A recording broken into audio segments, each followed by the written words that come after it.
Hey guys, welcome to the watch along of Ducktales movie. My name is Evan Degraff. I am one of your hosts for today's special watch along. So hopping off of what we had for the Goofy movie, we decided, you know what? Let's do some more Toon Disney, and there's a demand for it. So me and PJ thought, might as well, you know what? Let's go for it. Let's do more Toon Disney. We also think we had the panel there that night actually vote on it too. So with that being, we're going to do a bunch of quick announcements before we jump into it. We also have a special guest as well. You may have been seeing her around. Keep an eye out for that.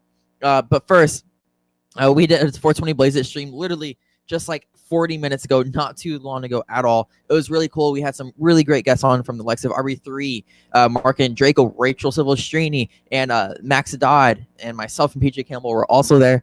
So make sure you guys check that one out. And then also we have on tomorrow. That's not tomorrow. Tomorrow is it's not here. God damn. But I'm doing I did an interview with Late to the Party where I sat down and talked to them about their YouTube upbringing and their success and their involvement within the Schmodown community. So check that out. They're really intelligent people. If you're looking to get a start in YouTube, I recommend watching that podcast because they have a really good knowledge in what you can and shouldn't do, but also like being resourceful. They're really knowledgeable about that. So I'd really recommend going over there and checking that interview out. Famous Last Words premieres 10 p.m. EST tomorrow. And then also Wednesday here on the graphic, where the Rocky Horror Picture Watch-along is going to be the 22nd. Chris Clark will be hosting that. If you love Rocky Horror Picture Show, now is his greatest time as ever to watch that, along with Suddenly Soundtracks, which is happening I think it's actually now the next day. From my understanding, this graphic's a little outdated, but it's going to be with William Bibiani and Whitney Seibold, so check that out. Along Wednesday, PJ and Pat are doing something rotten. They're doing that on Tommy Boy. It is the first premiere episode of a show that they've been producing since I was born, so make sure you guys check that one out.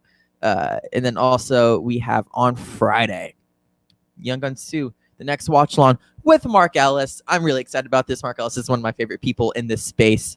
And along with that, Frank Janisch and Pat Hogue finally squashed their beef. Pat Hogue will watch Young Guns 2, not on his own accord, but on the one that Mark Ellis is here. Last but not least, Family Game Night had a ton of success recently, so we decided to carry that over with Tom Dagnino. He said he wanted to be on there along with Tim Franco. So I'm really excited about that actually because it's a really good time, all things considered. So with that, let's introduce our fine people. PJ Campbell, how are you doing? Good, sir. Oh, good, man. Good. Happy to be here. It's not like we were just on here or anything, totally doing another show with a bunch of people and totally didn't just go from one stream to another. No, that would never happen here. But no, man, it's going to be a good day. I'm excited to be here. Next, Rachel, how you doing? Trying to find the movie real quick. But good. Yeah. So we took a quick break from the last show and got to eat something real quick, and now I'm back. Yeah, it's going to be very interesting. Tell us about your experience with DuckTales so far. So DuckTales for me, of course, was one of like the big things growing up. Like it was still in reruns for a long time when I was a kid. I owned pretty much all the VHSs. I think I owned all the VHSs actually, like of the show. And I used to watch it all the time. And it wasn't until I was a little bit older that I even found out that there was a movie period for it. I didn't realize that they had made one.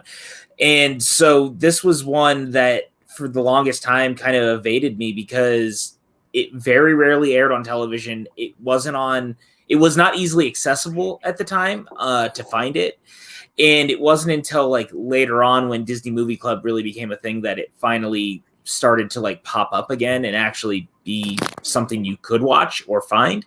But I've always loved the show. And I mean, of course, when they announced the reboot a couple of years ago, I was a little bit hesitant. And I think that DuckTales continues to be like such a important part of like the Uncle Scrooge mythology and like the building of that universe.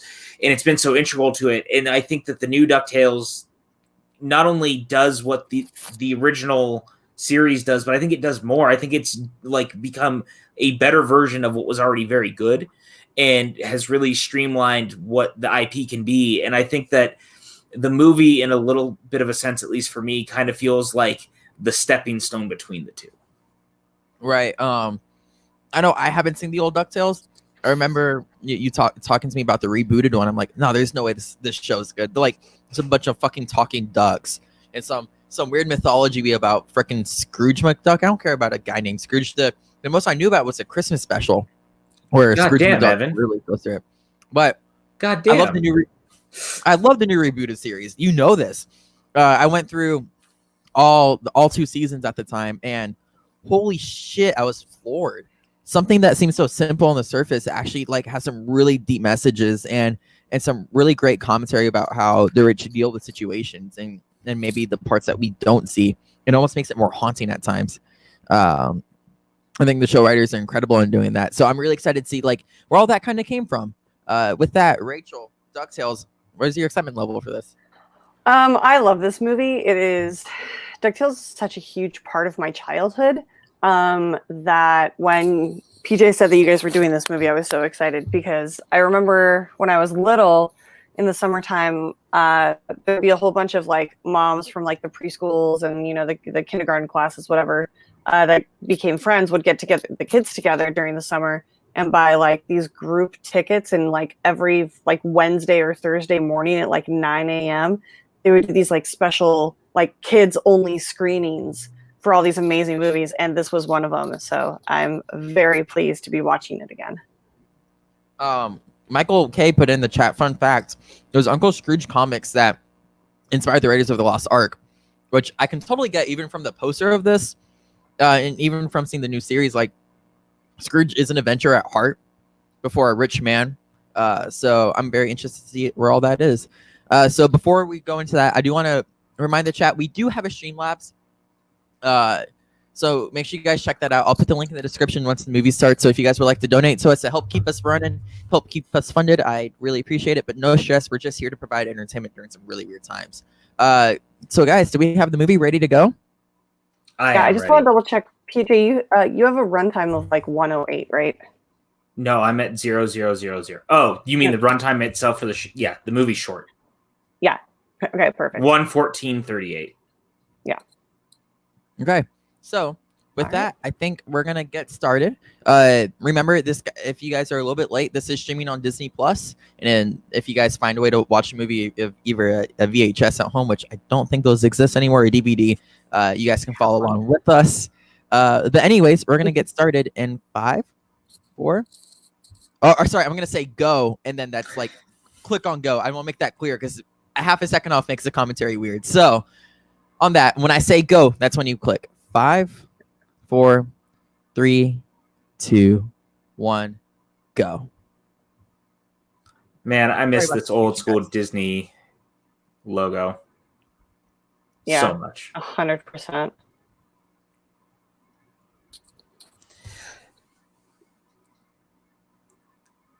And again, this wasn't like a typical Walt Disney animation film. Like the studio didn't do it. This was done by their separate studio at the time, which was more like the direct-to-video side, which ended up doing things like a Goofy movie and some of those others. But I don't think it makes it a lesser film. Like, it's very in keeping of the spirit of what I loved about the TV show already.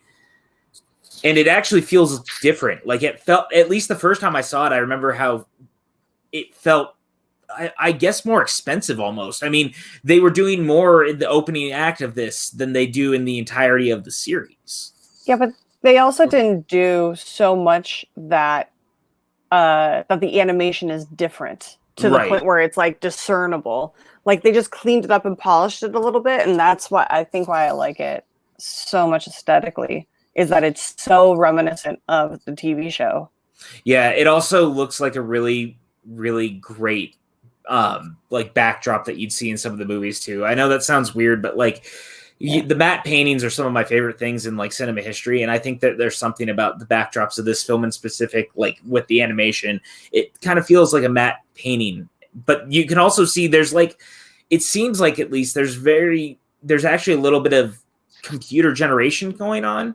Almost, yeah. A little bit. Like, it's just surprising because, again, the show really didn't have anything like that. So some of these sequences just feel bigger and more and expanded comparative to what it had been known to be. Yeah. Oh, Launchpad. You What's so wacky, funny about wacky this? guy. What's so funny about this? Like with Scrooge being the richest stuck in the world, and I think this is part of the shtick of the show in general. They're always ending up in these really precarious positions, even though they could take all the safety precautions in the world. Yeah. Well, and that's one of the things I think the new show is really, really honed in on, is that they know it's not necessarily like should they be doing this type thing, and he can never be prepared for what's going to happen. But at the same time, I just love how adventurous he is and how it becomes a family affair. Also, shout out to Hercules that totally uses this same gag essentially, like straight in that film. Yeah, I remember the first time I watched Hercules, I was like, wait a minute, I've seen that before.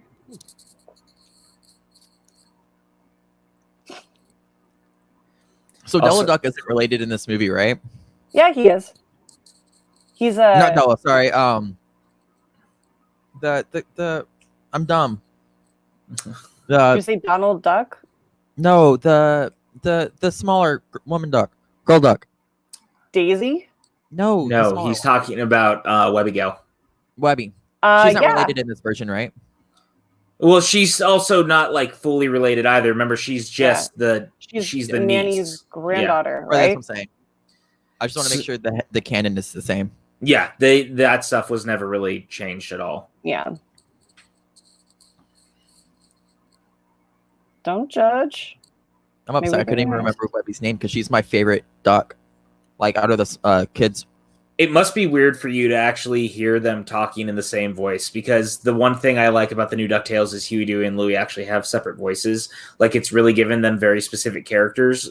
And I like that a lot, because as much as I enjoy them in this series, I think that they do tend to get kind of pretty easily mixed up. And, you know, it's not a dig. Again, it's just that we've come so far and we're doing something so different now. So there's a big change for me in the way that they are portrayed in this. Yeah. Well, the focus of the... Oh, sorry. Go, Rachel. I was going to say, the difference in voice for the boys is so important. And I think it's one of those things that... what was it? Teenage Mutant Ninja Turtles versus Batman did for the Turtles, because before the only way you used to be able to tell the Turtles apart was because of the color of their their sash, or if you saw what weapon they were carrying. But like now with that one, they changed each of them just a little bit to make it their own, and I really love that they did that for the boys for the voices. I do too. I think it's a big change. And also to that point, the new show, the rebooted show, the focus is more on the boys, where I can imagine this movie, at least the focus is going to be more so on Scrooge. I think there's some validity to that. I think Scrooge was much more a central character in this version of the series. Not that he's obviously not in the reboot, but like I do think that the trio and Webby get a lot of front seat, and Scrooge sometimes is not even in full episodes, like, which I think is a good thing. And I love these characters. They just, again, the sorcerer character feels like something straight out of like the old Mickey Mouse type shorts. Yeah. But also it's such like a clear, like Indiana Jones-esque feel already, because at this point it's 1988, you know, Temple of Doom and Raiders have already come out, and it would be the next summer, 89, when Last Crusade came out. So that's a big, you know, thing. Yeah. It also feels like Aladdin, like there's a very similar vibe, and I mean that's just kind of funny to me. Like they're very adventurous, and Disney doesn't do a lot of adventurous. Like, yeah, every once in a while there is the Tarzans and the Atlantis and the Aladdins, you know, but that's such a rare thing for them. Yeah, but you could also argue Frozen 2, Moulin Rouge, Moana. Gratitude 2 is an adventure film. No, it is not, Evan. He goes on an adventure. I'm really talking more in the idea of like straight up Indiana Jones-esque type adventure films. I mean, Moana qualifies. Yeah. 100%. I'd go more Moana than Frozen 2. And I really like Frozen 2. Fair. But I still contend out of 58 movies, they didn't make a ton of adventure films. Yeah. I'd say the majority are not. And that's not a bad thing. I just think there's a very specific aesthetic and feel that these Disney films go for, and adventure was not necessarily one of them. But that's why I like that this, for me, when I was younger, this definitely itched that scratch a little bit, because I was so used to animation not having this type of thing unless it was on television. You know, watching Tailspin or DuckTales or Darkwing Duck. Mm-hmm. Right. And that's actually surprising to me that, like, I love DuckTales, but the fact that it had a film and Darkwing Duck, which feels like such an obvious choice to get one, didn't, is always going to be surprising to me, I think. I mean, it also feels so weird now to think about that. Be like, of course, Darkwing Duck, it's a superhero movie. Like, why wouldn't that be the one to get the movie? Whereas back then, like, we hadn't even started the craze yet, so... Yeah, you're not wrong, and I guess that is like a hindsight's 2020 thing. I look at Darkwing Duck in such a different light, because Darkwing Duck is still my favorite of the Disney Afternoon cartoons, like of the original OG run. So I gotta go Gummy Bears. I mean, that's always fair. Yeah, I mean, there's not a bad choice. Have either of you guys seen the Beverly Hills Cops movies? Of course. No. Okay. So this won't mean anything to you, Evan, but the guy who voices Scrooge McDuck in these was also in Mr. Ed. He was the lead in Mr. Ed back in the day. But what was funny is, outside of DuckTales, the only thing I really knew him from at the time, because I didn't really watch a ton of Mr. Ed, was Beverly Hills Cop 3, because he basically plays a Walt Disney type character in that funny. And so, like, he plays this guy who runs, you know, what is essentially Disney or Warner Brothers at the time, and he's created all these animated characters, and it's just so funny to think about that, because to me it's like there's that and there's this, and they're just very different type of performances. The old marble trick. I love this. It's so cliche that they're that sensitive.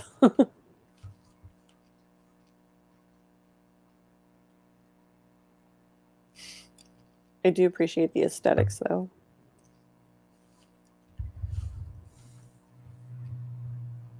I always thought this was the coolest. I wanted so badly to be in like a DuckTales adventure as a kid, because I loved Indiana Jones and stuff like that too. And this is what I thought archaeology would actually be like. It's not. It's not at all. No. But I mean, when you're younger, you want to believe that. It's the same thing with CSI. Like, the actual crime scene units and stuff, not nearly as interesting as CSI, you know, made it out to be. Yeah.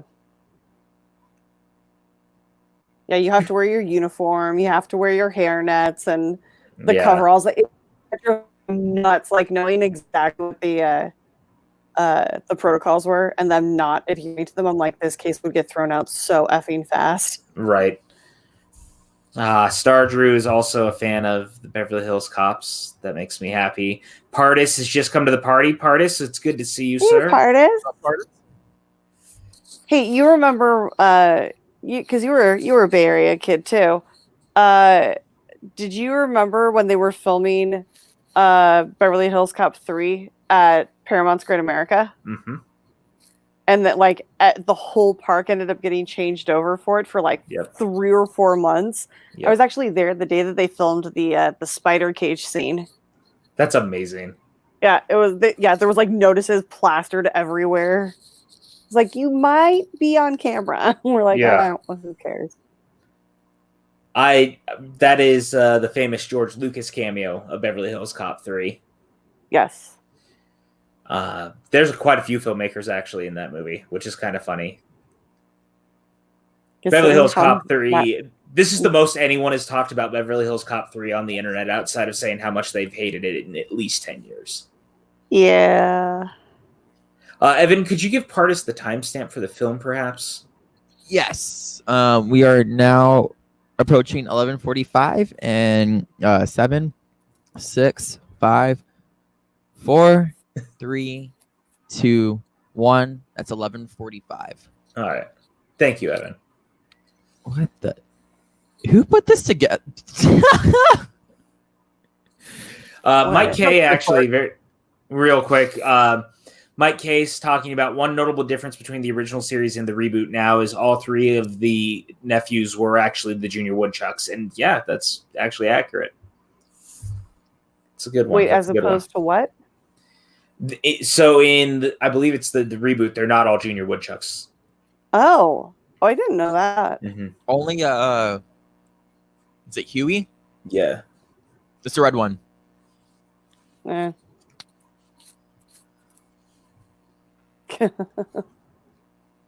I love Louis. I love them all. Louis reminds me of my brother so much. Oh, really? Oh yeah. Oh, Let's do things the easy way. Let's sneak our way through it. You could also argue each of the ducks, including Webby, represent a house. In well, it's the in Harry Potter. What did they call it? The four. It's shit. The four it's Potter like houses. how Sex and the City and Teenage Mutant Ninja Turtles. Like it's the personality types, the 4 personality types. Yes. Like Louis would definitely be Slytherin. I'm trying to think. I think Webby would probably be the most Gryffindor. Huey would be. Can we just talk about animation is always looked down on so much as like only being for kids, but I look at this stuff and it's like I get so impressed because don't get me wrong, I love seeing physical sets and things like the Indiana Jones series and whatnot, but like there's something so grand about what you can do in an adventure film like this because in animation you can make things, sharp distances feel, beneath you and things like that. Like there's just a different feel, and I think it's almost unfair how often that happens. Yeah, I love me a good animated movie, and I really do miss the hand drawn ones. I do too. It was just so great. Yeah, there's a reason animation's my favorite medium of film specifically. I think it's the most creative and lets you do the most, yet it restricts you as well. So it makes you think harder about what you're doing. Right. Mm-hmm. Yeah, it's a very precise form of cinema. Shout out Christopher Lloyd. You love to see it. I mean, there's not a more prevalent and perfect character actor out there than the perfect and amazing Christopher Lloyd. I mean, obviously, he's in my favorite film of all time, which is Back to the Future. But I mean, his work around that time, Star Trek 3, you look at, oh, shoot, I totally just blanked on it. Who Framed Roger Rabbit? Like, he was doing so much around this time, and this is one of my favorite performances from him.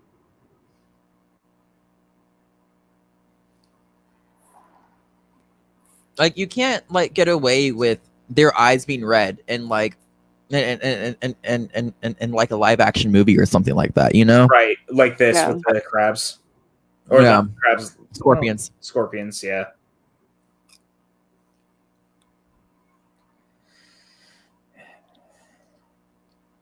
Oh yeah, Pardis is right. Christopher Lloyd also was in Anastasia. He's in a lot of things, just like Robin Williams. Oh, he has one of my favorite villain songs in Anastasia. It's so good. In the Dark of the Night. Yeah. Anastasia is a massively underrated animated movie. That was one I was waiting for it last night. I thought it might come up on that Broadway show one, just because I know how much people love that Anastasia so much, and I've heard nothing but amazing things about the stage version. So I was a little surprised actually, because I thought it's been a long time since I've seen the movie. So I was ready to hear someone talk about it because I haven't seen it on Broadway. I would have been curious to see people's thoughts on it. I mean, it was a beautiful show. It's a stunning cast, a great set. The book is fantastic.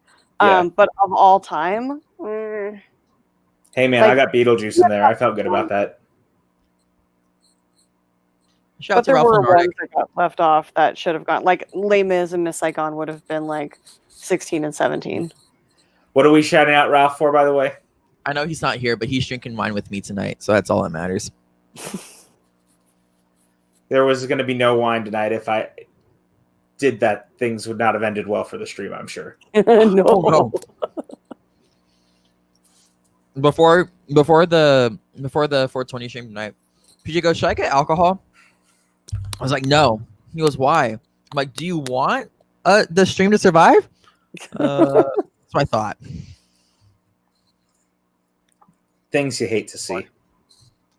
Hey, another time, another day. All right. Fair enough. I need another Red Sox hat that's not this small. Hey, man, I even made sure I did not even put on my Yankees stuff in front of you today. I know. What a sacrifice. I'm just saying, I'm a good friend. That's all. I'm not.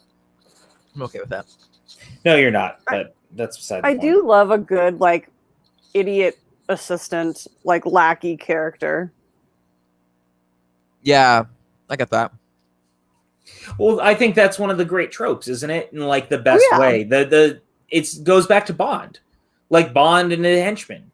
I mean, in the Bond movies, obviously the henchmen are normally even smarter or like more dangerous. I feel like than arguably with something like this. But I mean, that's exactly what it feels like. Those are some of the all-time great characters. Mm-hmm. So really quick, want to shout out Chris Clark for the graphics below. He's working Beautiful. We do love it. We love Chris Clark around here. If anyone's looking for commissions, I'd recommend reaching out to him. He's a great graphic designer. Truth.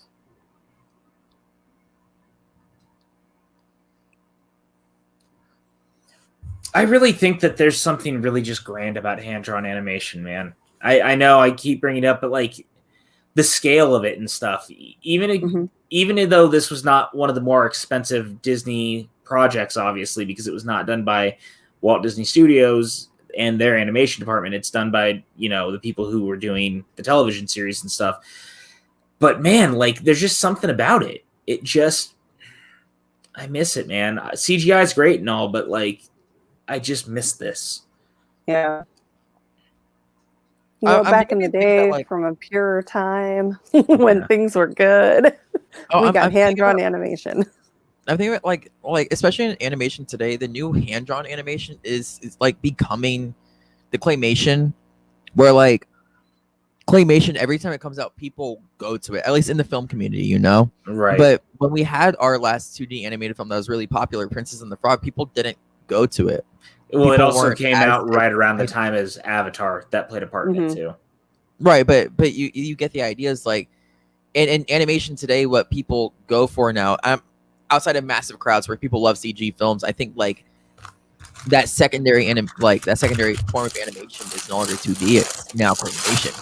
Because you have films like People in the Two Strings. I would even say Isle of Dogs, which are now taking that second role to what CG was. Fair enough.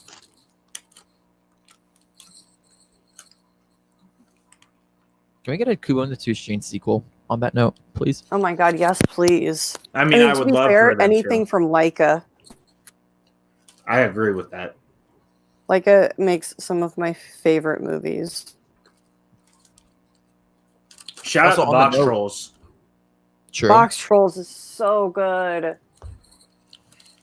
On the note of 2D animation, people really need to do a better job of supporting Japanese cinema. Especially when we had a film like Mirai coming out not too long ago, which I would argue is one of the best films of the decade period. Mirai. What movie? Mirai. It's a Japanese movie about this child was born and practically her sister has no clue to deal with it, so she kind of like takes a big adventure trying to rediscover herself and not being overtly jealous about her baby sister. It's absolutely incredible, and it kind of like captures the child's imagination in both happiness and sadness. Oh, cool. I mean, I'm also I love the Miyazaki stuff, and I think that's the film community loves it. I just wish the rest of the world would catch on. Yeah.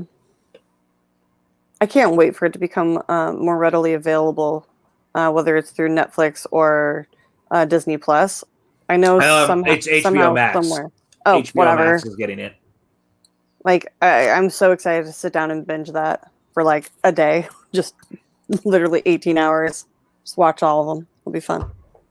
I own almost all of them because, to your point, Disney did have them. I was slowly working my way through your collection, and I was very happy. And then you left, and I got sad. I'm sorry. My education stopped. Thanks.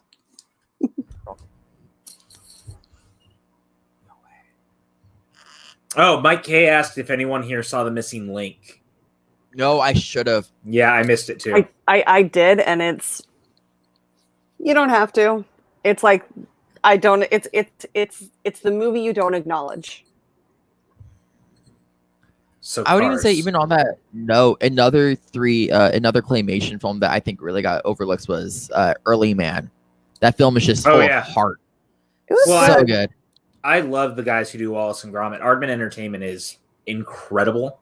And I've always liked them because I watched the old Wallace and Gromit shorts before the movie and stuff. Like, those were some of the all-time great comedic shorts of like their late 90s, early 2000s. So the more they blew up, like Chicken Run is brilliant, like still brilliant. And I know that there was talk, I guess, that they were doing another one. I assume that that's probably happening, but it's one of those things that it takes a long time. I love their work though, man. Even their like not as great stuff, like Flushed Away wasn't fantastic, kind of to Rachel's point with how she feels about Missing Link. Like that's kind of me in that one. But yeah. I mean, I'm always willing to give Aardman a shot.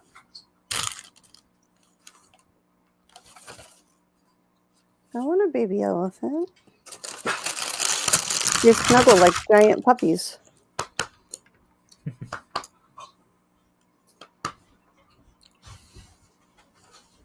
You should snuggle puppies?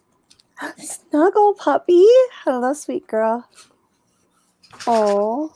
Look at her. Such a good doggo. Yeah. Say hi to everybody, Mabel. Hi, you love DuckTales, girl. Don't you? Yeah, you love DuckTales too, I know. She would chase a duck. Oof. She has. Here. A Dumbo and an Aladdin reference so far in this movie. Because, I mean, Disney. Yeah. You're so good, huh? Yeah. Wonder what's up. You know, the audience loves you. Yeah, they think you're adorable. You're just so cute. I want a puppy. You just miss them. I do. And her way too big of ears for her head. Remember when they flopped? Yeah. It's one of my favorites. Are you having fun? Are you having fun on camera? Yeah. You know what? Beakley. It's so sad because, like, Nanny just gets the crap kicked out of her, like, in every episode, in every film that they do. But, she's like, a badass in the reboot. But, like, the kids never, like they're never intending for that to happen. She just gets shit on. Yeah. It's so sad. Mike K in the chat. I loved Early Man. It's not quite as good as Shaun of the Sheep or the early Aardman films, but it's still got that that same British charm. I can't argue with that at all. I feel the exact same way. And Pardis is also an Early Man fan. So we got a couple of them in here, which I love. Yeah, people in America don't appreciate soccer enough. It's disappointing. Oh, well, we can all agree it's a on fantastic sport. Some crazy fans, but no, I'm sad. You know what makes me sad? Thinking that there's people out there who don't like Field of Dreams. What? Who and why? Are there people who don't like Field of Dreams? Yeah, there's definitely people out there who don't like Field of Dreams, and I'm reminded about How I Met Your Mother. That's why.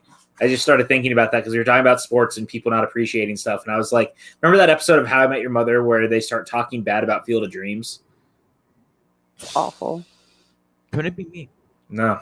I mean, Field of Dreams is like I like other baseball movies over it, but it's hard to talk shit about Field of Dreams. Like, it's just impossible to. Field of Dreams is just, dude, that movie, it hits hard. Yeah, hey, Dad, if that doesn't have an emotional effect on you, you're are dead. A horrible, horrible person. Hey, Dad, want to have a catch? Damn. Oh, God, man. Bringing it down. I'm just saying, we're sitting there talking about stuff being underappreciated. Don't be that person who doesn't appreciate Field of Dreams. That's all I'm saying. Even though we're talking about DuckTales right now. Yeah. Well, I mean, daddy issues, you know. Oh, you know. I love this little genie character. He just makes me so happy. What the hell, Chris? Chris, what the fuck are you doing? What just happened? That was an Just awesome put a callback. Caroline DeMarco. He fucking roasted me on stream. Show it now. You motherfucker. I don't deserve this. I'm so Can I glad to not be watch a part of Ducktales that. in peace? Oh man, that was good. That makes me so happy. Bitch.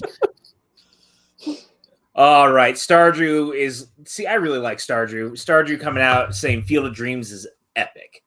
You're goddamn right. Field of Dreams is epic. That movie is just brilliant, man.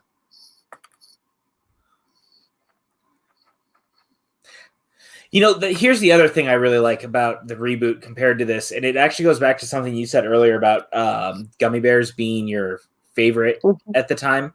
Dude, the fact that they actually have like a shared universe in the new one where the gummy bears existed and were friends with Scrooge once upon a time is just one of the all-time greats. That sounds fantastic. Yeah. I like that. I mean, chat, I'm going to do really chaotic. Oh, keep oh, going. go ahead. No, go for it. We don't really know what we're doing next week for our animated watch along.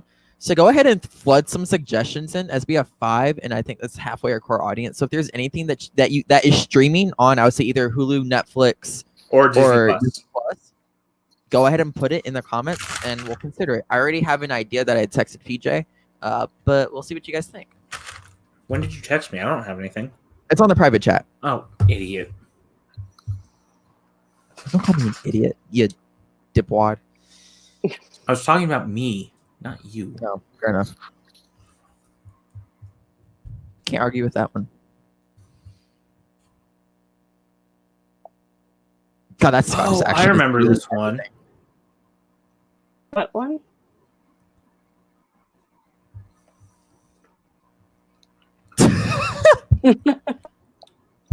No, you dipshit. Part is saying cats don't dance. I wish it was streaming. I wish that was streaming too. Oh, it's so good. Mike K with the Prince of Egypt. Maybe if we do Prince of Egypt, I can get Max to be on with us. Why? Because he's Jewish? And he loves the movie? I mean, yeah. Don't say those things. I mean, the answer is yes. I love the fact that the butler is dead in the reboot. We actually see this one, so like the context is now there for me. I'm like, oh, this is cool. That was one of my favorite reveals when they said they were bringing him back, but I actually kind of love the way that they did it in the end. So it makes him so more like petty almost, and it's better in that way. Mm-hmm. What are you talking about? So in the reboot, like I kept wondering because we never saw Ducksworth, and he's a ghost. He's dead in the reboot, and he floats around the mansion and stuff. It's so great. So he's like nearly headless Nick, just kind of staying around, checking things out. He gets to be a badass in it though too. Yeah, he does some really dope shit. Disney's. We got the ghosts. Dipper, go sit down.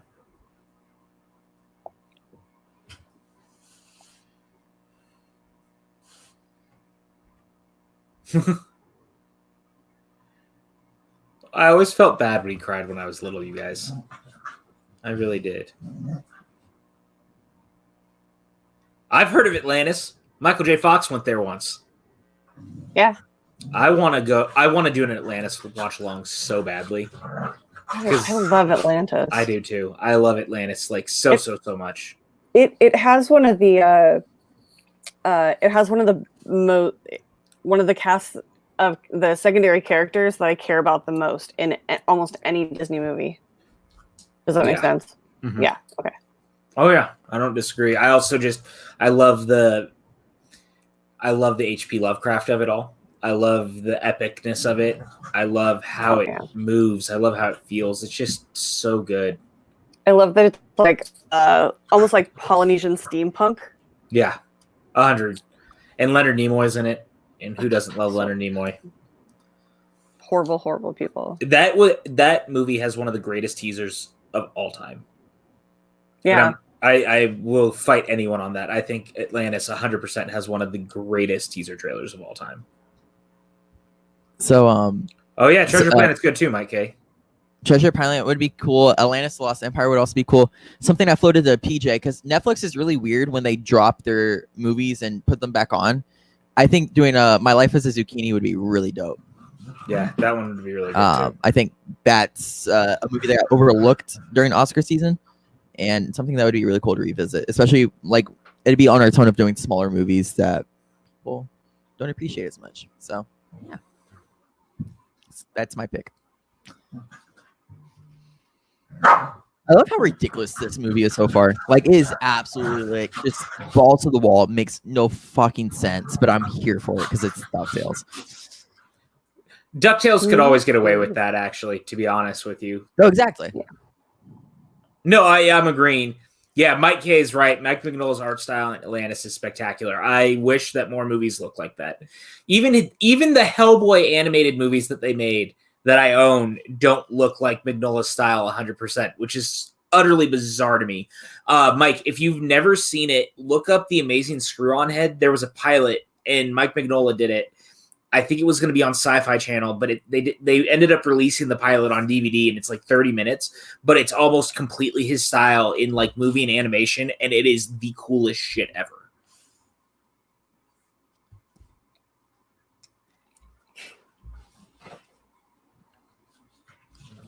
Yeah, Webby is straight Griffin. Another one. Pardis saying Wallace and Gromit: Curse of the Were-Rabbit.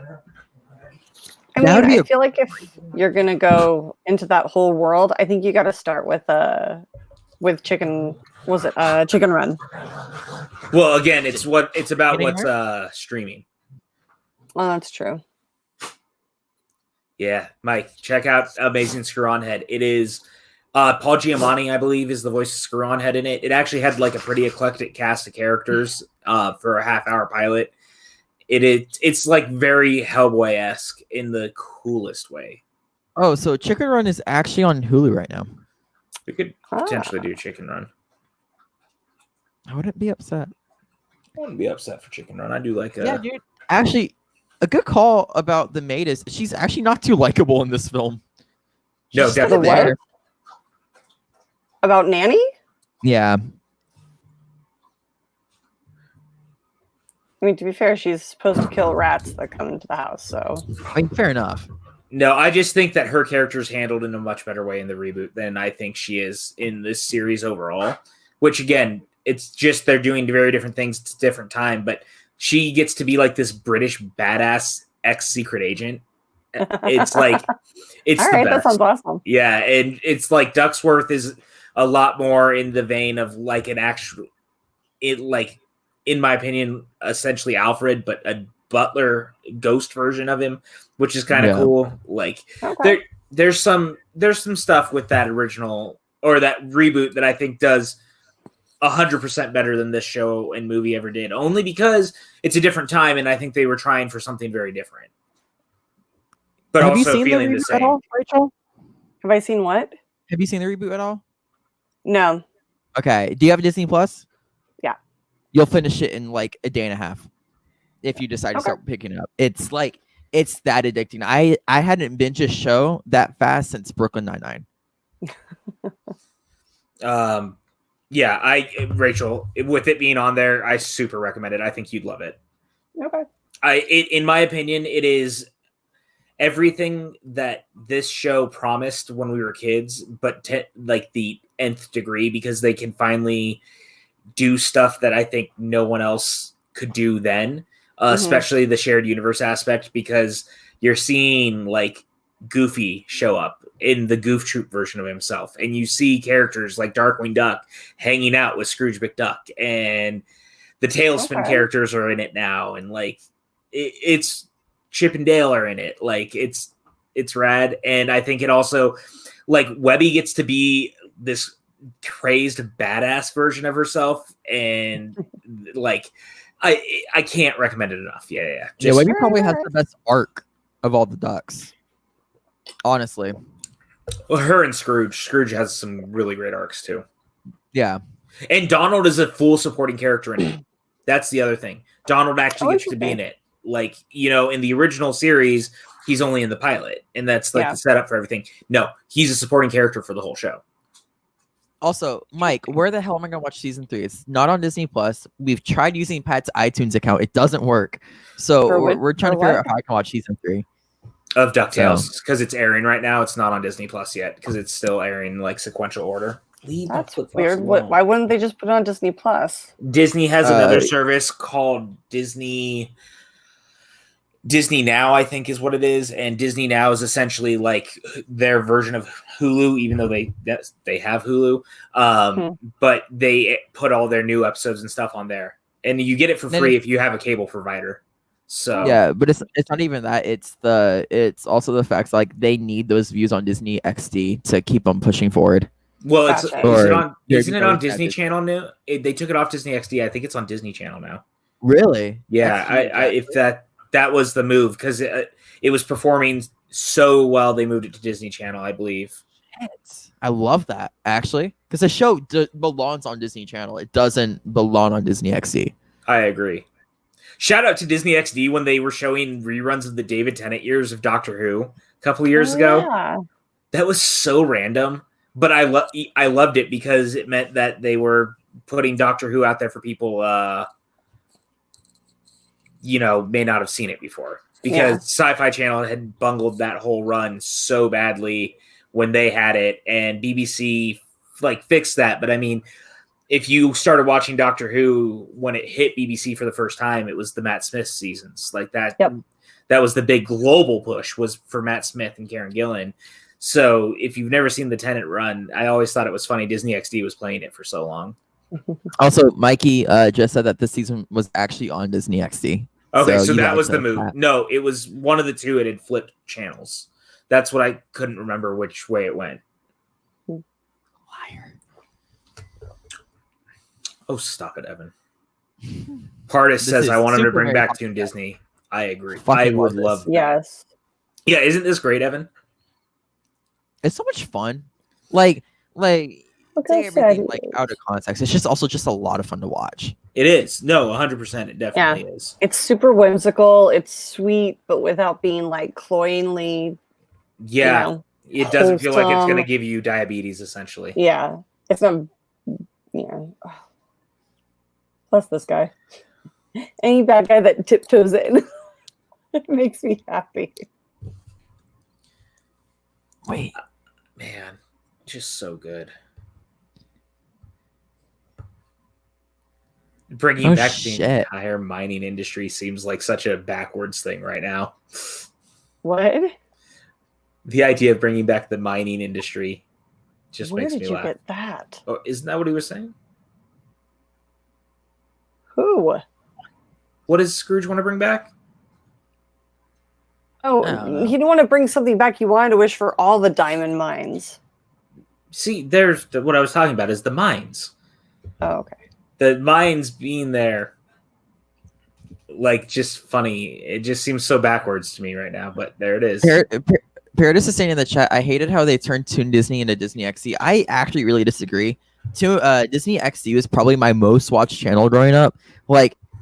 Kick Patowski, I thought was a great show. That's one that I'll forever remember. Just along with a bunch of their other programming that when I was growing up, I'm like, oh, this is the more edgy Disney. I'm cool. Ha ha ha. But that was the shit I watched growing up because a lot of their programming was that, oh, so you don't like some of these younger Disney shows. Got it. We're going to kick it up a level for you. And you're going to enjoy some of this other programming that we have. So I get the idea and I understand Toon Disney was great. And it has its place. Without Toon Disney, we don't have, you could argue, the theme parks where they are now. That status of Mickey Mouse being Mickey Mouse and, the whole cast and crew. But, Disney XD has its place. And it had its place and it still has it, is what I'm saying. Yeah, I loved, what's it, Good Luck Charlie and yes. Wizards of Waverly Place. I used to babysit a lot. So, It was a show that the kids could watch and that I could not want to gouge my eyes out at. And it was just it was the perfect middle ground of kid stuff.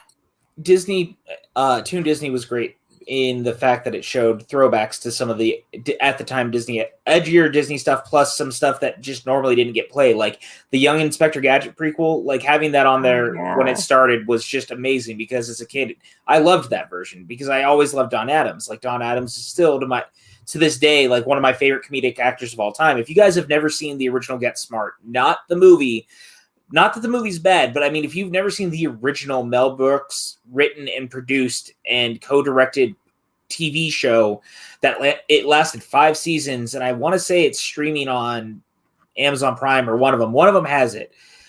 It is one of the all-time great comedies. And Don Adams was the lead in it, and then he became the voice of Inspector Gadget. For another generation, he was another hero, if you will. And even on the topic of Disney XD, they actually had some really great programming. One of them being Star Wars Rebels, which is to this date my favorite Star Wars show, period. No, I thought Rebels was Disney XD though, wasn't it?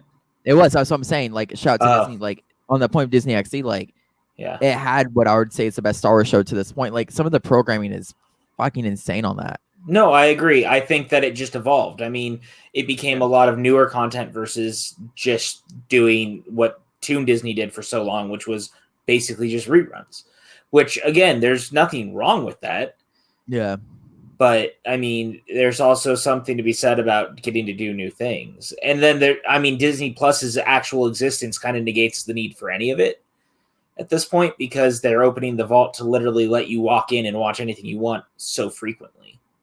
And also it helps that Disney Plus is as cheap as it is. Not saying it's okay, cheap is the wrong word, but it's as affordable as it is. Yeah, inexpensive, affordable.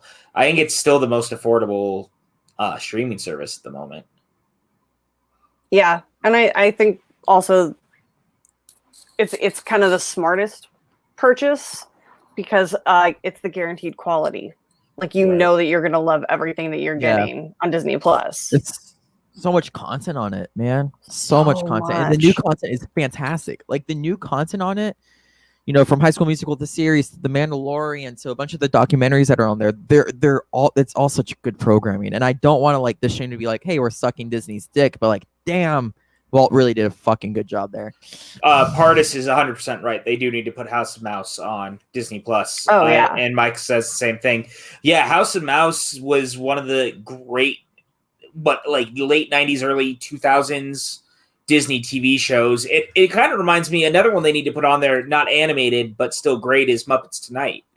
Because Muppets Tonight is another one where it lasted not very long, but I think it's one of the most interesting versions of the Muppet characters. And I don't think it gets nearly enough love.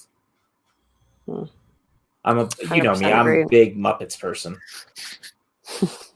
Because they're the best. Because I am one. I'm the living embodiment of a Muppet. Maybe not so much right now. You were a Pixar character.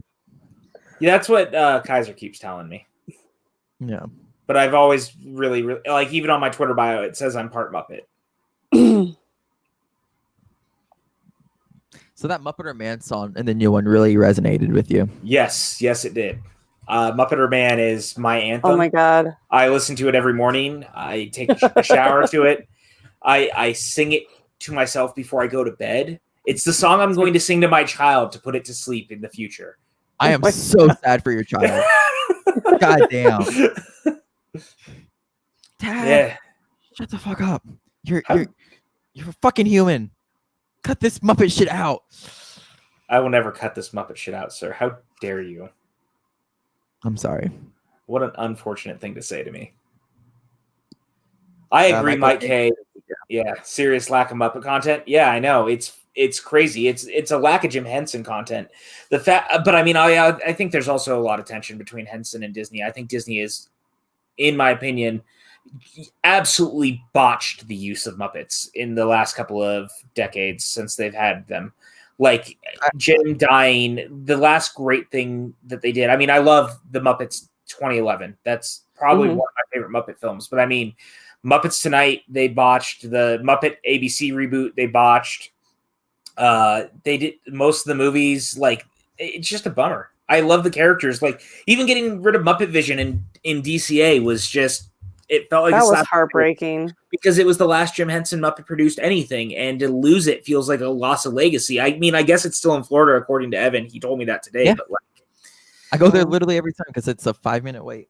Yeah, and then Partish just said in the chat, to my point, they had a new Muppet show that was going to be on Disney Plus, and then they got rid of that too. And Josh Gad was making that. Yeah, that would have been great. The interesting part about Muppets, at least from my perspective, is introducing it to new audiences. I think what was great about Muppets at the time, novelty isn't the right word, but it was something new and something fresh, especially seeing puppets, and like people were already used to that with Sesame Street being the big success that it was. Well, Muppets was the reason they were first. Yeah. I know they were first, but I'm saying like through my audience's eyes, like through my age group and my demographic. Literally, though, the Sesame Street doesn't exist without the Muppets.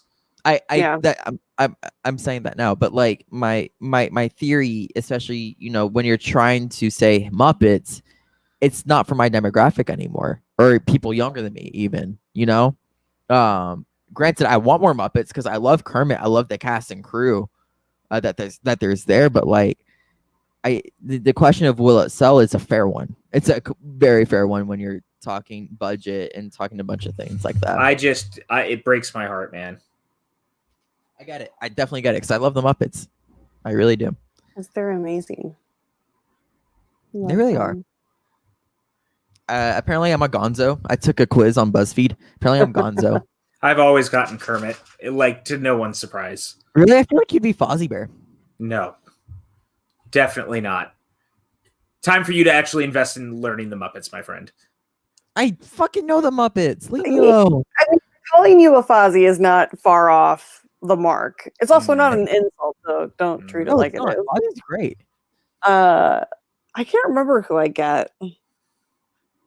Probably like either Fozzie or Miss Piggy.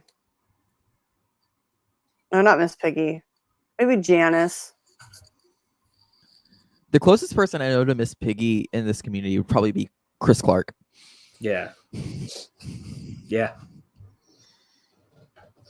No, see, Mike K says Chris Clark is Fuzzy Bear. Fozzie, not Fuzzy. Did I just say Fuzzy? You said Fuzzy. You said Fuzzy. That's pretty unanimous of you. Yeah, bro. the Christmas Muppet special from '87 is a go-to watch for me every year, multiple times. One? The Muppets, the Muppet Family Christmas.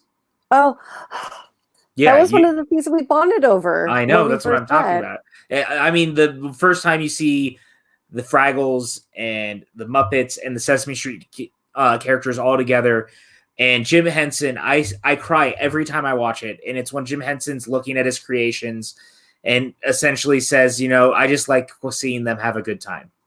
It just, there's something about that just warms my heart so much, and it makes me cry every time I watch it. Stop, I'm tearing up. I know. I love that. I love that movie. Plus, it involves Sprocket and Doc, and that makes me very happy too. Yeah, no, right, exactly. The Fraggle Rock cast of characters, if you will. So it's good. At one point, YouTube actually had an HD version of it that was floating around, and it made my heart so happy. It even had all the original commercials still left in it, which was cool and like very nostalgic. But I'm gonna guess it got copyright striked because it was not there this last Christmas, which was a bummer. Oh, crap.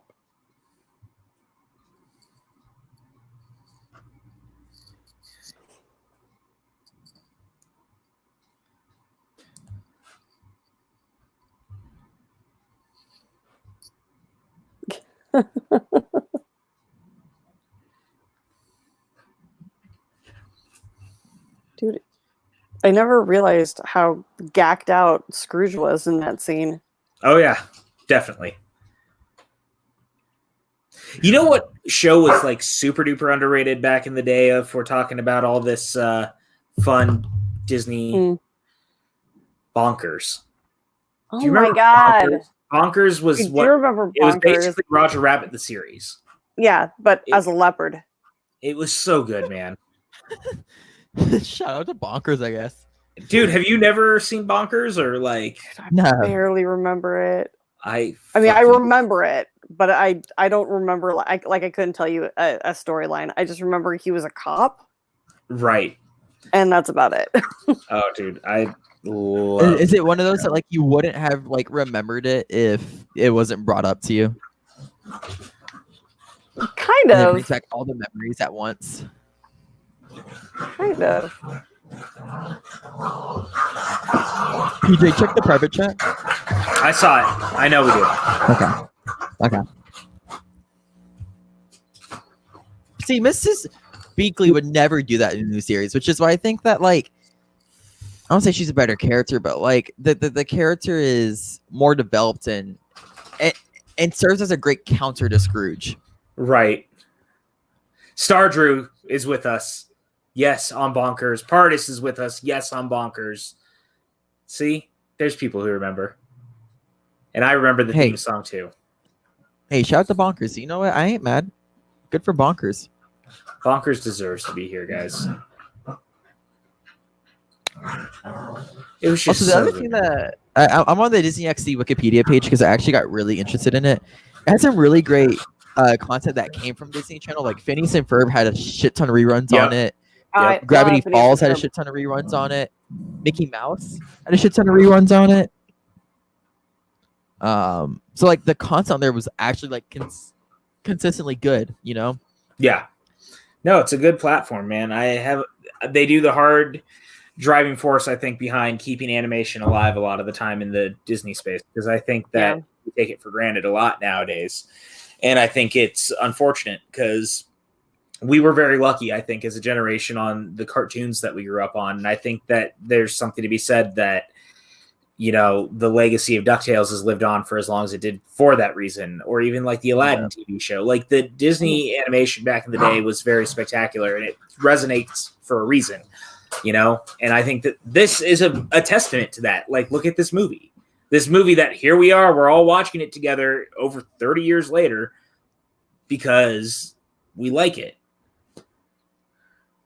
Then to that point, and I don't want to shit talk different networks, but like I think Disney at the moment is doing a really powerful, like really good thing where their content is super diverse in terms of the types of shows that they're showing and like the stories and the messages that they're providing. Where Cartoon Network, which I would say used to be one of the great animation, probably the best at the time, has fallen off because they just want to show Teen Titans Junior or whatever the fuck it's called over and over again.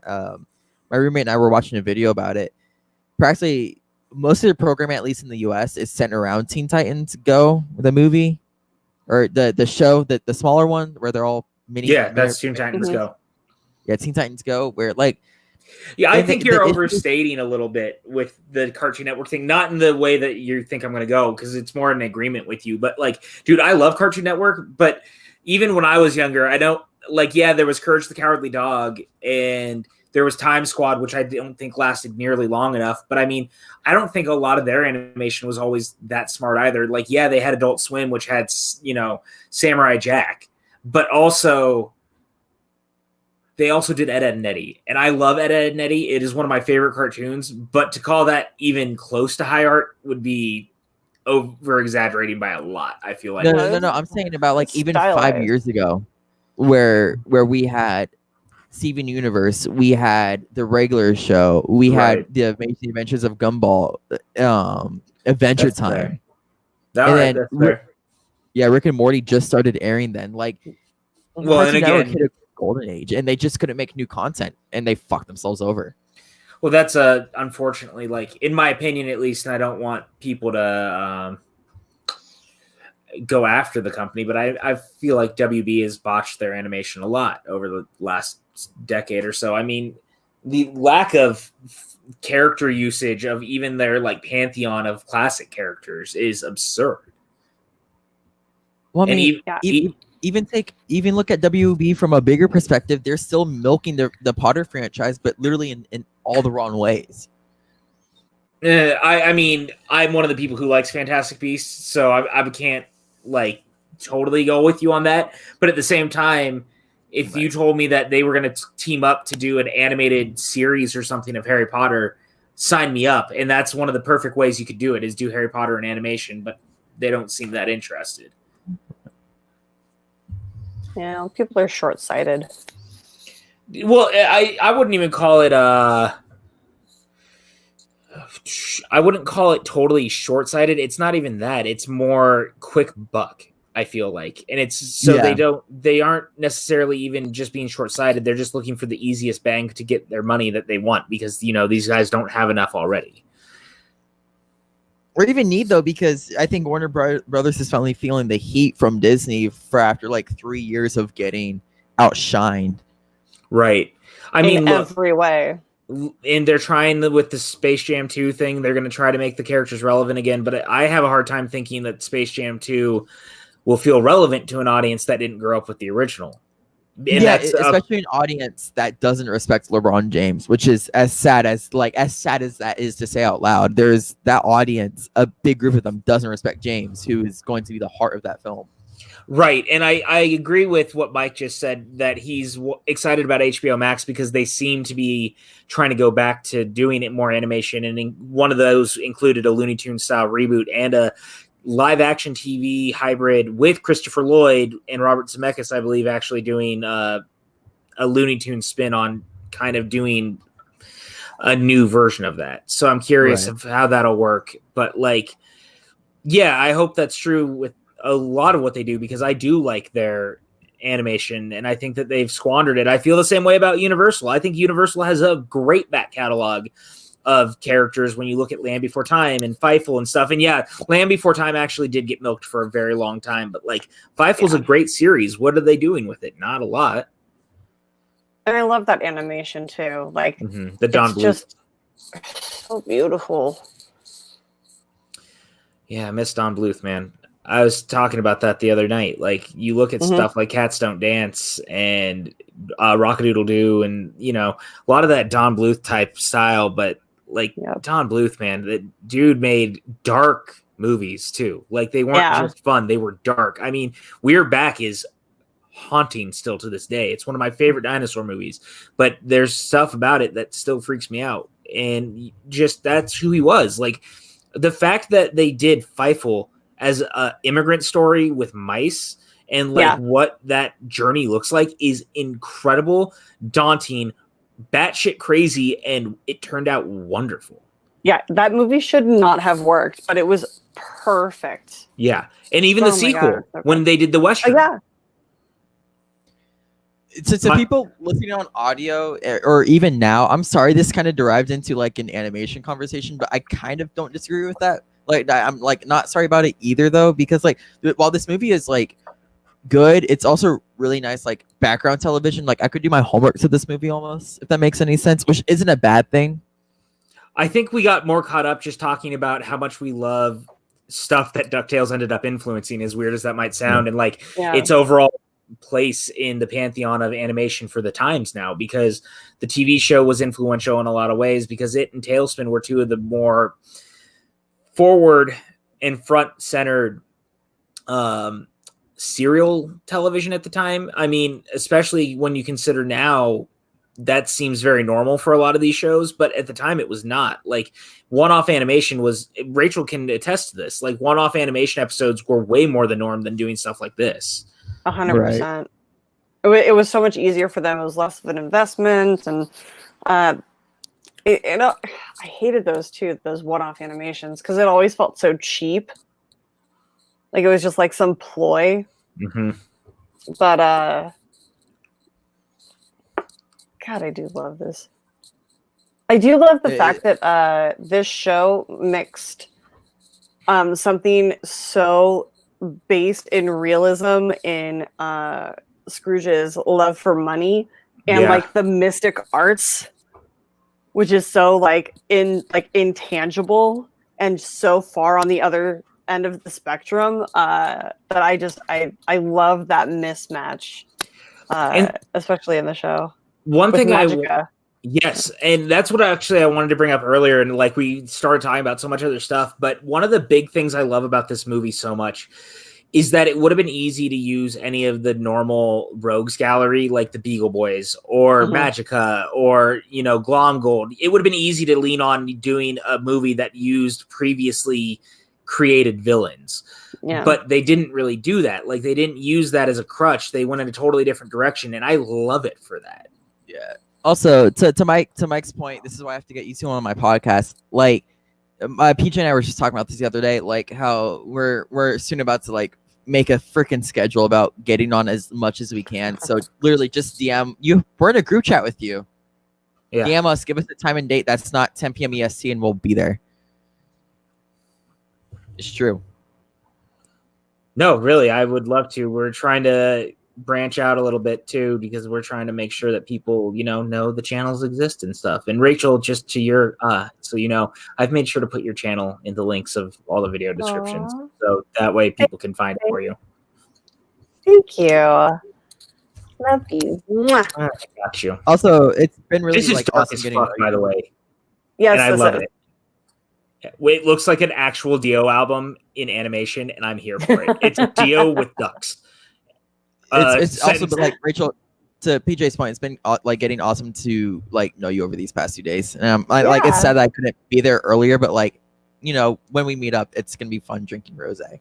Oh my rosé all day. God, so dark. Dude, I'm telling you, no one in the history of the world ever said the sentence I said where it's Dio with ducks. But that's what this feels like. It feels like a Dio album with ducks in animation. And I love everything about that. But it also feels like a little bit Miyazaki with like the Howl's Moving Castle sort of feeling. But like, obviously that was after this. But I mean, there's just something about it. It's just it's suddenly a fantasy adventure. I mean, there's always been an era of fantasy to DuckTales, but this feels like a full-blown fantasy adventure at the moment. Yeah. And it looks like a Dio album come to life, and I love it for that. Chat, is it bad that every time that PJ says Dio, I immediately think to JoJo's Bizarre Adventure? If you know what I'm talking about, I am sorry. You're a degenerate just like myself, and we watch anime in all the wrong ways. But if you don't, then keep your eyes shielded. Whenever I think Dio, I think JoJo's Bizarre Adventure. I love Mike K. So metal, and he put a little rock fist in the chat. Like, yes, 100% so metal. Oh, yeah.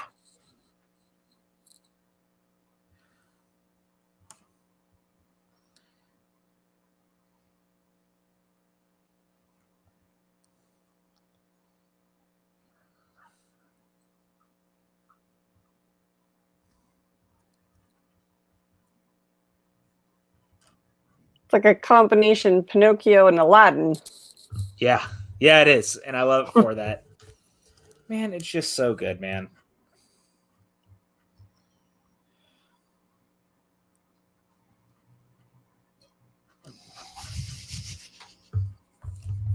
This movie's so good. Their reaction at the same time, they're like, she was so funny. Oh. It's so just ridiculously meta. I love it. I feel like Scrooge swimming in clouds is nothing new for him. Like he seems so effortless in that. He's like, okay, I'll swim in clouds. Yeah. Yeah, pretty much. Again, animation, you can do so much. Like, sometimes Tom Cruise can fly and do stuff like that, but also that's dark moves. Dark moves. Turning that dude back to a sorcerer version of himself with no powers and letting him fall and die. Hey, snitches get stitches, bitch. The shit. That was just said, you guys, Glover Price said you guys stream. You guys, every stream is so likable and nice. Who's the nicest? I don't think we have a nicest. I think we all have a different level of, like, different wavelength of nicety. Yeah. Yeah. I don't know. Like, and I'm glad that he feels that way too, because that was one of the things. I mean, anyone who knows me from this community knows, like, everyone talks about how I'm known as like the nice person who loves everything and stuff like that in the Schmodown. Like Christian and Ben and everybody have talked about it on SCN before, and it's not even like that. It's just I don't deal on the negativity and the vibes that puts off on the internet. I think that we spend so much time being toxic that it sucks sometimes. So like that's actually something we were talking about on our last stream earlier. If you go back and watch our stoner film list that we did with Mark Andreyko, he was talking about how laid back and like how happy he felt. He said that he was having a horrible day until he came on, and it's like we're just trying to project positivity. Yeah. It's funny, on that same note as PJ, I might not be as popular as PJ is. I'm sorry he writes questions for the Schmodown. I get it. You might be popular through the roofs. We get it, PJ, but like it's so weird because all the time I have friends coming up to me like, "Why are you so nice, Evan?" I don't get it. I'm like, I'm just that's just who I am. And like even on that note, we have Hogue, who is like literally the nicest dude I've ever met. Like easy to make comedy off of, but it's not that rude comedy, you know. And then Chris Clark, he stayed up until super late to help video Drew last night with her streams and whatnot. Like everyone who is part of this network for some reason has that like level that I don't want to say everyone else doesn't have some, but like we all have that same type of mentality. I love that shot, by the way, the dark shot real quick. Sorry. Of the lamp and the way it was on his face. It's such a beautiful animated shot. And yes, Stardrew, is that Doc Brown as the wizard? Yes, that's what we were talking about earlier. That is Christopher Lloyd himself. Character I very, very much love. Actor I very, very much love, I should say. Could you imagine if that reveal, it was fucking Donald the whole time? That'd be ridiculous.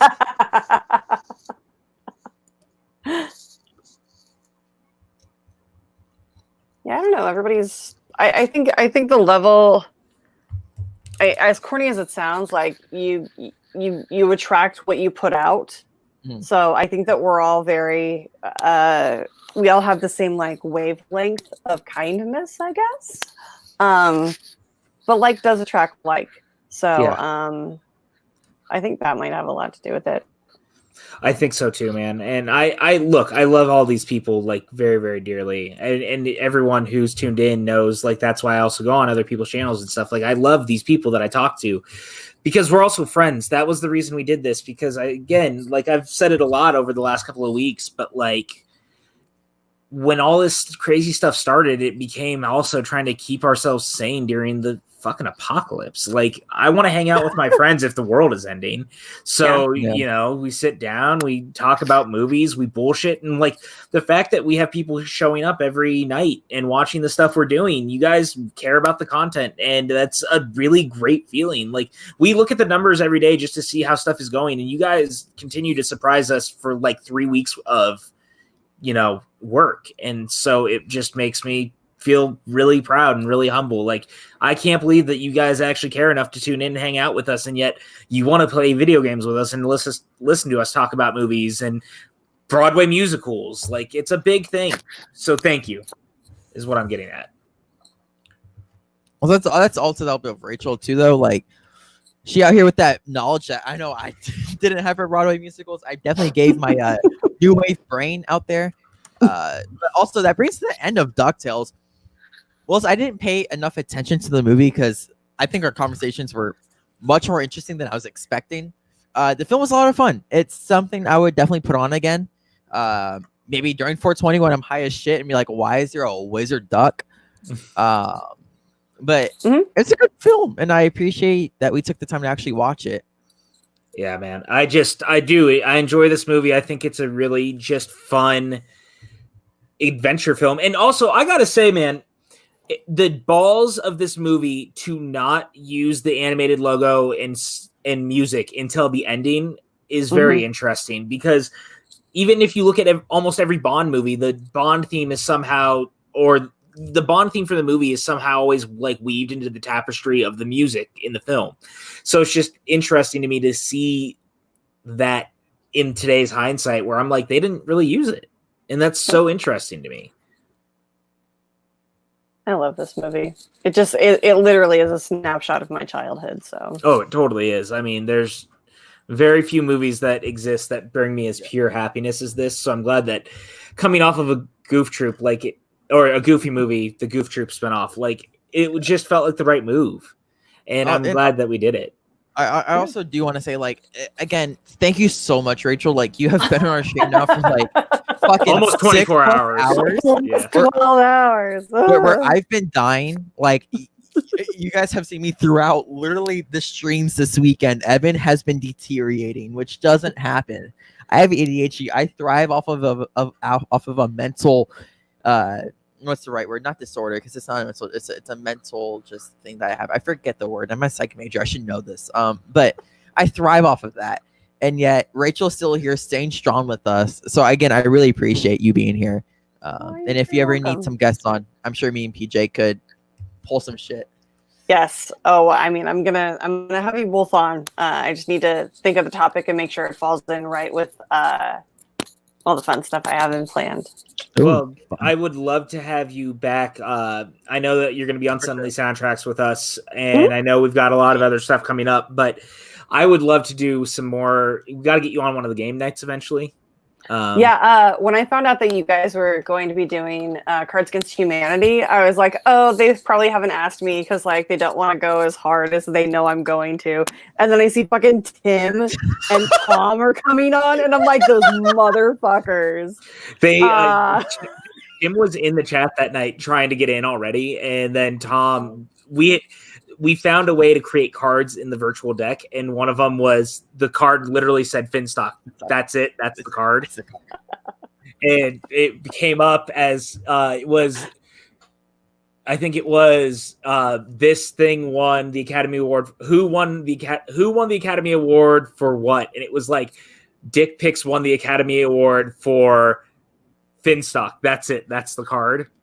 And so I had to send it to him, and it was just really, really funny. And that went really dark for it, talking about Ducktales.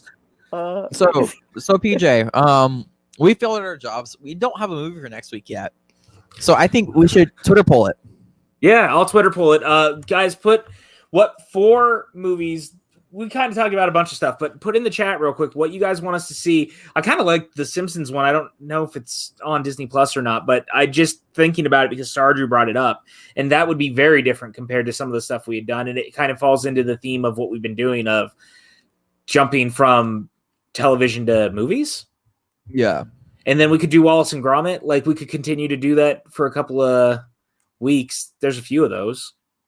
So if I were chat, I'd recommend My Life as a Zucchini. Wink, wink. Chicken Run would be great because it's on Hulu. Wallace and Gromit would be awesome, and also the Simpsons movie. I don't think it's streaming on Disney Plus. Actually, I just typed it in and I can't find it, sadly. Which one? The Simpsons movie. Yeah, I don't know. I'd have to find out. I was just wondering because I mean they have the TV show, obviously. But again, chat, if you have anything to recommend, I think we're gonna make a poll because somehow that's how Kevin Smets ended up on our last watch along. What? Did you not hear that story? No. So we were trying to figure out what our next movie was, and Mike K says Simpsons movie is on Disney Plus. And Pardis and Glover all said they're all basically saying Simpsons right now in the chat. I may not do this poll, so we were trying to figure out which movie we were going to do a couple of weeks ago for the live action movie. And we had Tremors. It was Tremors, Shazam, Young Guns 2, and Bad Boys for Life were the choices. And everyone like started going heavy on Tremors, and Smets jumped in and he was like, I love Tremors. I want to be on the Tremors podcast. And we were like, okay, calm down. And then Kaiser started texting me. He goes, when do I get to be on? So that's how he ended up on Big Trouble. We've literally been having the dungeon just like trying to take over essentially. Well, dude, Suge Knight. What's up, bud? Hey, baby. Hey, how you doing, Suge Knight? It's good to see you, man. He's such a night. He's one of the best SDN fans, Schmodown fans. The dude's been around forever. So such night. Nice to meet you. Or Shug. Welcome. Shug. It's Shug Knight. Shug. Yeah, but I'm gonna guess it's looking Stardrew. Frank didn't see Tremors. Well, he watched it with us. He just hadn't seen it till then. Yeah. I mean, Frank was talking the whole time. Frank was like in another world that day. Let's be honest. That's fair. But anyways, I think it's about time to wrap the show. I'm gonna keep the announcement short this time. The one thing we do need to plug is Mark Ellis on Young Guns 2 one last time. Yep. Make sure you guys jealous. See that. I mean, if we have room, I'll let you know. You can always be on with us. Yeah, we have to cap at 6, sadly, due to StreamYards. But hopefully we already have 4 confirmed, maybe 5. But we'll let you know, Rachel. It's the problem with having I'll let the boys have this one. This is going to be fun. I can't wait for this to be over so like we can actually hang out and watch this in real life together, because there's nothing like being around Mark when he's like super excited. It's the best. If you saw it's so funny that you mentioned that, because when I met Mark for the first time in Atlanta, him and I were talking about fucking the Orioles of all teams, because I grew up in the DC area, and so we were Okay. able to travel to Baltimore every now and then and go to Camden Yard games like that. That's what I would call my home stadium, and he got so giddy. So I'm so excited to have him on the stream because like It's a just talk about precious something thing that to he loves. witness. Oh, it's me, my love. So that's the one thing that we really have to plug. Rachel, this is your platform. This is where you get to tell about all the kids where they can find you. What's up? Taking my words now. I love it. No, Great. fuck you. You can find me on Twitter and Instagram at RM Silvestrini. It's right there. I'm super active in the group pages on Facebook, so find me there. I like to keep my personal page personal on Facebook, so unless we're actually friends, I will not add you. And then I have a YouTube channel that has a weekly show on Thursdays at about 6:30 p.m. PST. It's called Movies, Music, and Mayhem. It's going to be all about the movies you love, the music you love. I'm going to have conversations with people who are in the music industry, as well as the film industry, and people from SEN and Schmodown and stuff like that. So tune in. I haven't settled on my next guest, but I have a few lined up for the next few weeks that are amazing. So keep your eyes posted, and I'll see you on Thursday. Wow, and I'm doing a PJ? whole bunch of stuff on this channel, PJ, where the which hell I can't remember. can these fucking children find you? You guys can find me on Twitter and Instagram at PJ_Campbell. Of course, you can find me here pretty much every night doing content with these usual gang of idiots. And I'm going to start coining that for us because at this point, Mad Magazine sadly does no longer exist. So the usual gang of idiots feels like needs to be saved and made the moniker somewhere else. And I think it fits this group. Okay. And last but probably least, let's be honest here. I do want to do one last thing. Shout out to Michael K. He donated $30 2 days ago, but he's also the reason why we're watching DuckTales, because he was talking about it in the chat with Star Drew at the beginning of the watch along last week during the Goofy movie, and I think without him and Star Drew, we wouldn't be watching this. And also shout out to Matt Beer. He donated $3 today during the 420 stream, but like I also want to do what we can to push our Streamlabs. We will read them out and we will talk about it if you guys want us to discuss literally anything. If it is not remotely even close to what we're talking about during the stream, I will take the time out to discuss what you guys want us to do on the Streamlabs, because money is money. Let's be honest, it talks. Capitalism, baby.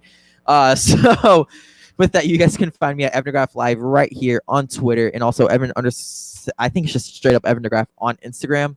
I post sometimes. It depends how lazy I get, but Twitter's where I'm most active. And also on programming here. And also check out Famous Last Words tomorrow. It premieres with Late to the Party, episode 3. Easily one of my favorite podcasts I think I've ever done. Robert and Vanessa made my job easy, so I'm really excited for this. With that, Rachel, thank you so much for joining us. It's been one hell of a Sunday, Monday. It's like being hungover from church. And then PJ, you're my right-hand man, so fuck yourself. And we'll see you around, guys. And with that, we're going to put this logo out here. And peace. Bye.